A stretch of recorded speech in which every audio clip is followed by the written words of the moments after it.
does the Paralympics represent? I know he's talking about the sporting ideals and the human qualities that it represents, but is it good sport? The Paralympics? Yeah. Right. Yeah, it is, because it's people at the forefront of their own physicality. It's what we were talking about earlier. You're in weight divisions.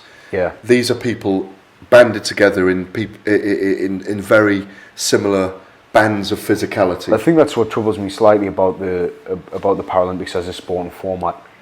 Not criticising. Well, there's no blind heavyweight wheelchair fighting. It's not the lack of combat, which is normally my criticism of other sports, but it strikes me that there's too great a disparity between people who are competing in the same category, and then you have to apply sort of what would you say, different penalties to you didn't want to use the word handicaps, but exactly. No, they are bandied together, and what they're banded together in, it's like you have a dwarf against a paraplegic, for example, in swimming.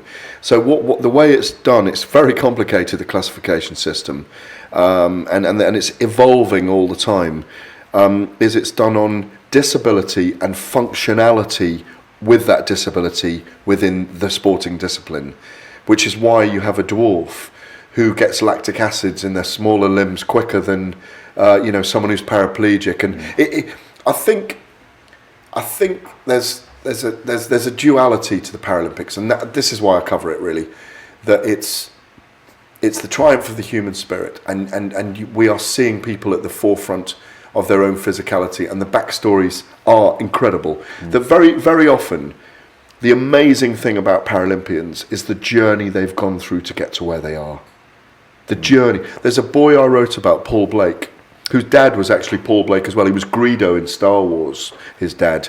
And Paul's twin, I think it was Alex, his twin, stole all the red blood cells at birth. So when Paul was born, he had liver failure. He had 7 or 8 baby blood transfusions in the first weeks and months of his life. He's on an incubator. His brother was like 6 pounds heavier than him. He's like, he weighed a couple of pounds when he was born.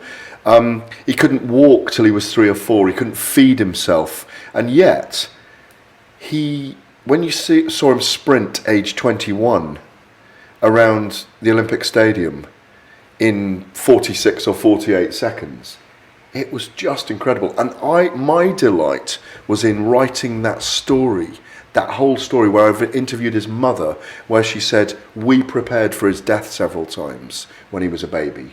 We even talked about how we would have the funeral, what we would do with his body, how we would do things. And yet you see this human life, this journey, the journey